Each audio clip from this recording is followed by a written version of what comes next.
বন্ধুর বাড়ি পৌঁছানোর আগেই নামল ঝড়ঝরিয়ে বৃষ্টি। কাক ভেজা হয়ে ওদের বাড়ির সামনে এসে দেখি ওর বাইকটা নেই। তার মানে শয়তানটা চলে গেছে আমাকে না নিয়েই। এও রাগ হলো যে বলার নয়। ছুটির দিন দুপুর বেলায় কোথায় ঘুমাবো তার বদলে ভিজে চান করে রাস্তায় দাঁড়িয়ে আছি। এখন বাড়ির সবাই ও শুয়ে পড়েছে, ডাকাডাকি করলে কপালে বিস্তর বকাচকা আছে। দুপুরটা এখানেই কাটাতে হবে। এ বাড়িতে রাহুল ছাড়াও ওর দিদি অপর্ণা থাকে, আর ওদের কাজের লোক পূর্ণিমাদি। নাম ধরে বেশ কয়েকবার ডাকাডাকি করলাম, কিন্তু বোধহয় বৃষ্টির জন্যই কেউই বের হলো না। রাহুলের ঘরে ঢোকার একটা রাস্তা আছে বাড়ির পিছন দিয়ে। দরজা খুল না দেখে বাধ্য হয়ে ওই পথ দিয়ে বাড়ির পিছনে গেলাম। যদিও এখন একেবারে চান করে গেছি, কিন্তু বৃষ্টিটা এখন মন্দ লাগছে না। রাহুলদের পিছনের দিকের বারান্দার ছাতটা টিনের, তার উপর বড় বড় বৃষ্টির ফোঁটা পড়ে একটা অদ্ভুত সুন্দর শব্দ হচ্ছে। সরু গলি পেরিয়ে কলঘরের পাশে এসেও ডাকলাম, কেউ সাড়া দিল না। উঠোনটা পেরিয়ে বারান্দায় উঠেই যা দেখলাম তাতে চক্ষু চড়কগাছ হয়ে গেল।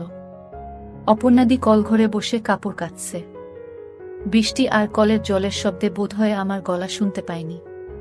একটা সুতোও নেই, জুড়ে বিন্দু বিন্দু জলের ফোঁটা। ভেজা চুল ছড়িয়ে আছে পিঠময়। কয়েক মুহূর্তের দেখা, কিন্তু তাতেও লাল সুতোর মাদুলি আর পায়ের কালো চুলের রাশি আমার চোখ এড়াল না। হঠাৎই অপর্ণাদির চোখ পড়ল আমার উপর। বিটু, কি করছিস এখানে? লাফিয়ে উঠে আড়ালে চলে গেল অপর্ণাদি। আমি চোখ নামিয়ে নিলাম। আমি এখনই এসেছি। আমি অনেকবার ডাকলাম, কেউ সাড়া দিল না, তাই গলা কাঁপছে আমার। ওখানে দাঁড়িয়ে আছিস কেন? ভিতরে চলে যা। আমি পুরো ভিজে গেছি অপুদি। তাতে কি? জামা প্যান্টটা ওখানে ছেড়ে ভিতরে যা। ঘরে তোয়ালে আছে, নিয়ে নে। ভয় নেই, ভিতরে কেউ নেই। একটা কথা ছিল। কি? আমি একবার ভিতরে আসব। সারা গায়ে ধুলো লেগে আছে। আয়। কিছুক্ষণ চুপ করে অপর্ণাদি বলল। আমি আস্তে আস্তে কলঘরে ঢুকলাম, মাথা নিচু করে। চৌবাচ্চা থেকে জল নিয়ে ঝাপটা মারলাম মুখে। তারপর ঘুরে বেরিয়ে আসার মুখে অপর্ণাদির গলা শুনলাম। ও কি হলো? ভালো করে ধুয়ে নে গা হাত পা। এখানেই ছেড়ে রাখো। আমি ধুয়ে দিচ্ছি। এবার যেন অজান্তেই তাকিয়ে ফেললাম অপুদির দিকে। একটা ভেজা আগেকার ঢাকা, তাতে ঢেকেছে বটে, কিন্তু আকর্ষণ বেড়ে গেছে কয়েক গুণ। ভেজার কারণে আরও স্পষ্ট হয়ে উঠেছে। কি হলো? তাড়াতাড়ি কর বিল্টু। কতক্ষণ এভাবে দাঁড়িয়ে থাকব? আমি মাথা নিচু করে শার্ট আর গেঞ্জি খুলে মেঝেতে রেখে বেরিয়ে আসতে যাব, এমন সময় আবার অপুদি বলে উঠল, ছেড়ে রেখে বেরিয়ে যা। আমি পিছন ফিরে আছি। অপুদি সত্যি পিছন ফিরল কিনা তা দেখার আর সাহস হল না। কোনো রকমে তা থেকে নামানোর সময় আর এক বিপত্তি ঘটল। বৃষ্টিতে গায়ের সঙ্গে আটকে থাকা নেমে গেল। তাড়াতাড়ি সেটা তলার আগেই পিছনে খিলখিলিয়ে উঠল অপুদি। বেশ বুঝলাম তার সততা। শোধ তুললে? আচমকাই মুখ ফসকে বেরিয়ে গেল কথাটা। বেশ করেছি, যা পালা।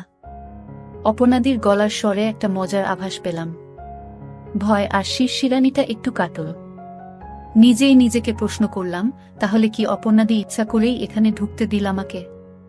এক পায়ে ভর দিয়ে জিজ্ঞাসা করলাম, জেঠু জেঠিমা নেই? না, পুরানো বাড়িতে গেছে। পূর্ণিমাদি? সকলের খোঁজ করছিস কেন? এমনি। অনেকক্ষণ ধরে ডাকছিলাম, কেউ বেরো না তো, তাই। তাই তো তুই সিনেমা দেখার সুযোগ পেলি ফ্রিতে। তা বটে, তবে শুধু ট্রেলার। এরকম সিনেমার জন্য আমি ব্ল্যাকে টিকিট কাটতেও রাজি। আমার সাহস বাড়ছে ক্রমশ। পাকামি করিস না, যা ভাগ। অপুদি? কি? একবার দেখাবে? মানে? একবার দেখব তোমাকে। কি? প্লিজ, খুব ইচ্ছা করছে। বেরো এখনই। প্লিজ দিদি, এরকম সুযোগ আর পাব না। দেখাচ্ছি মজা। এক ধাক্কায় আমাকে বের করে কলঘরের দরজা বন্ধ করে দিল অপুদি। আমি হতাশ হয়ে ঘরে এলাম। রাহুলের ঘর থেকে একটা তোয়ালে নিয়ে রাখলাম। রাহুলের ঘরের বারান্দা থেকে নিচেটা দেখা যায়।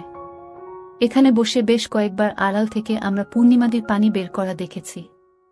বারান্দায় সরে এসে নিচের দিকে তাকিয়ে রইলাম। মিনিট 10 পরেই স্নান সেরে বেরোলো অপর্ণাদি। পরনে গামছা ছাড়া আর কিছু নেই। ওইভাবেই উঠোন পেরিয়ে পিছনের দিকের দরজাটা বন্ধ করে উপরে উঠে এলো। আয়নার সামনে নিচু টুলে বসল অপুদি। আমি পাউডারের কৌটো থেকে হাতের তালুতে পাউডার ঢাললাম, তারপর অপুদির পিঠে দিলাম। আমি আস্তে আস্তে হাতটা নামালাম। তোয়ালেতে আটকে যাচ্ছে অপুদি। অপুদি কিছু না বলে তোয়ালের গিঁটটা খুলে দিল। তারপর আমাকে ঠেলে সরিয়ে উঠে দাঁড়াতেই তোয়ালেটা শুকনো পাতার মতো খসে পড়ল। দেখবি বলছিলি না? দেখ। কি দেখবি? হায়, সত্যিই কি দেখো বুঝে উঠতে পারছিলাম না। এত কাছে একেবারে অপর্ণাদি। সব কেমন গুলিয়ে গেল। যেন নিজের গায়ে চিমটি কেটে দেখতে ইচ্ছা করছে, স্বপ্ন দেখছি কিনা। চোখের সামনে একজন দেখাচ্ছে। ভেবে পাচ্ছিলাম না কি করব। থরথর করে কাঁপছে সারা শরীর। চোখ সবকিছু দেখতে চাইছে, কিন্তু কেন জানি না সাহস করে উঠতে পারছি না। কি হলো? দেখবি না? নরম গলায় বলল অপুদি।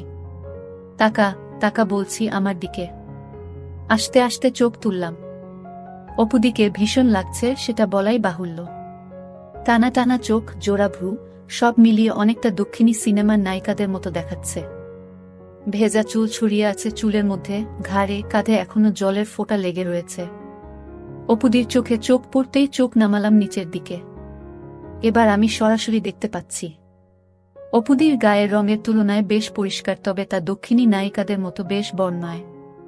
যেন অনেকটা মাধ্যাকর্ষণকে উপেক্ষা করে আকর্ষণ করছে আমাকে। অপুদির গলা শুনে সম্বিত ফিরল। তাকালাম ওর মুখের দিকে। কি রে, বললি না তো? কেমন? খুব সুন্দর। একটু ধরব? পারমিশন নিচ্ছিস? যদি দাও। আমার মাথার চুল ধরে অপুদি বলল, ওরে বাদর, ধর, যা খুশি কর। বুঝিস না নাকি কিছু? আমি আর থাকতে না পেরে দুই হাতে দুটো ধরলাম। এ মনে হলো পিছলে বেরিয়ে গেল বুঝি। বসে বেশ জোরে চাপ দিয়ে ফেললাম। অপুদি বলে উঠল, আস্তে বিল্টু। সরি। অনেক সময় আছে। তাড়াহুড়ো করিস না। তাহলে তোর ও ভালো লাগবে না, আমার ও না। আমাকে বিছানার কাছে নিয়ে এলো অপুদি, তারপর একটানে আমার ততক্ষণে কলা গাছ। এবার বিছানায় শুয়ে পড়ে ও বলল, নে যা দেখবি দেখো। আমি এবার নিচে মনোনিবেশ করলাম। নিচ থেকে নেমে এসেছে হালকা চুলের রেখা। সেটাই নিচে নেমে বেশ ঘন জঙ্গল তৈরি করেছে। আমি হাত দিয়ে ওর মধ্যে বিলি কাটতে লাগলাম। অপর্ণাদি নড়ে উঠে শক্ত হয়ে গেল। মেঘলার জন্য ঘরে এল কম। তাছাড়া জানালার পর্দাগুলো ও টানা।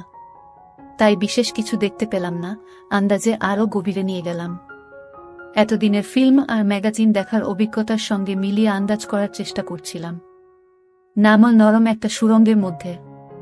অপুদি চোখ বুজে ফেলেছে। শ্বাস পড়ছে ঘন ঘন। বেশ বুঝছি ও খুব এনজয় করছে। তাড়াহুড়ো করার কোনো মানে হই না। আমি এবার আমার নামিয়ে আনলাম। ভালো লাগছে অপুদি? কি? বাথরুম? এখন? প্লিজ। খুব জোরে পেয়েছে। এখন নিচে নামতে হবে না। এদিকে আয়। বাধ্য ছেলের মতো অপুদিকে অনুসরণ করলাম। বারান্দার এক কোণে এসে পাল্লাটা খুলে দিল। বলল, এখানে করে নে। বৃষ্টিতে ধুয়ে যাবে। বারান্দার এদিকটা গাছে ঘেরা, তাছাড়া বৃষ্টির তোড়ে এখন চারদিক সাদা হয়ে আছে। গ্রিলের ফাঁক দিয়ে শাবল গড়িয়ে দিলাম। হঠাৎ পিঠে নরম কিছুর। দেখলাম পিছন থেকে আমাকে ধরেছে অপুদি। ও কি রে, আমি আকর্ষণীয় তো? ভালো লাগলো দেখে। কোনো ক্রমে বললাম আমি। তারপর থেকে আমরা এখনো উঠিনি। আমি প্রশ্ন করলাম, রাহুল কখন ফিরবে? 5:30টার আগে নয়। তোদের ম্যাচটা আজ হচ্ছে না। রাহুল বাকিদের সাথে সিনেমায় গেছে।